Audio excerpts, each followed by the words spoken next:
નમસ્કાર મિત્રો, આપ સૌનું સ્વાગત છે આપણા ચેનલ પર।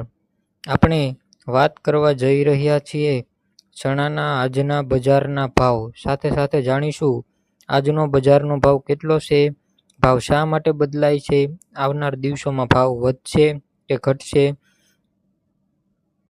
ખેડૂત અને વેપારીઓએ શું કરવું જોઈએ।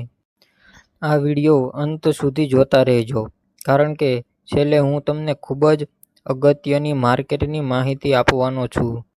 આજના ચણાના બજારના ભાવ મિત્રો, આજે ગુજરાતની વિવિધ એપીએમસી મંડીઓમાં ચણાનો સરેરાશ ભાવ નીચે મુજબ જોવા મળશે।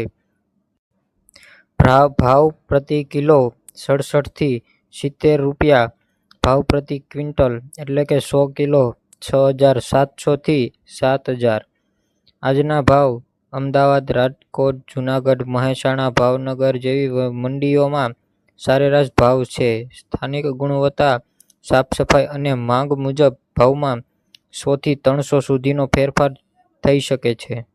ચણાના ભાવમાં ફેરફાર શા માટે થાય છે? હવે મિત્રો, બહુ લોકો પૂછે છે, ચણાનો ભાવ રોજ બદલાય છે, એનું કારણ શું? તો ચાલો સરળ ભાષામાં સમજીએ। ઉત્પાદન એટલે કે પેદાશ, જો પાક વધારે થાય તો ભાવ બદલાવવામાં આવે, અને જો પાક ઓછો થાય તો ભાવ વધે। માંગ એટલે કે ડિમાન્ડ, દાળ, મિલ, હોટલ, એક્સપોર્ટ અને ઘરેલું વપરાશમાં માંગ વધે તો ભાવ વધે। મોસમ અને હવામાન, વરસાદ, બિનમોસમ વરસાદ, તુષાર આ બધાનો સીધો અસર ચણાના ભાવ પર પડે છે। સરકારી નીતિ, એમએસપી, સ્ટોક લિમિટ, આયાત નિકાસ આ બધાના પરિબળ ભાવ નક્કી કરે છે। આ વર્ષ ચણાનો ભાવ કેવો છે? મિત્રો, આ વર્ષ ઘણા વિસ્તારોમાં ચણાનો પાક સરેરાશથી થોડો ઓછો રહ્યો।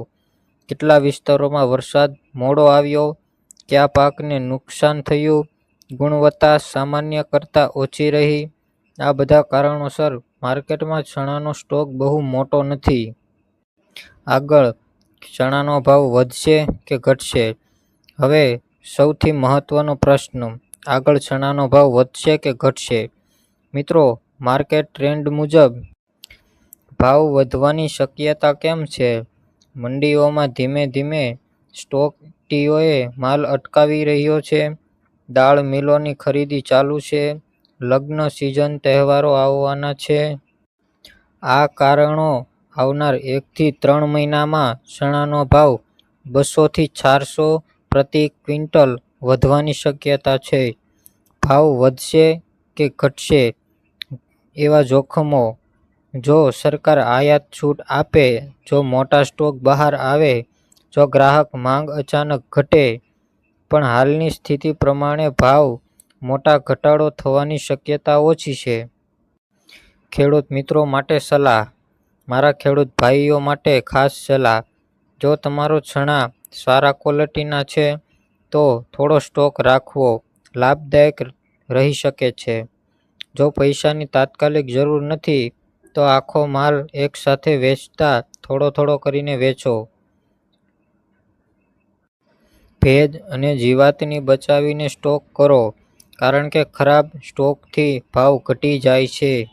વેપારીઓ માટે માર્કેટની ટીપ, વેપારી મિત્રો ધ્યાન આપો, હાલની કિંમત ધીમે ધીમે ખરીદી કરો, અચાનક મોટો સ્ટોક ન ભરો। ઉપરથી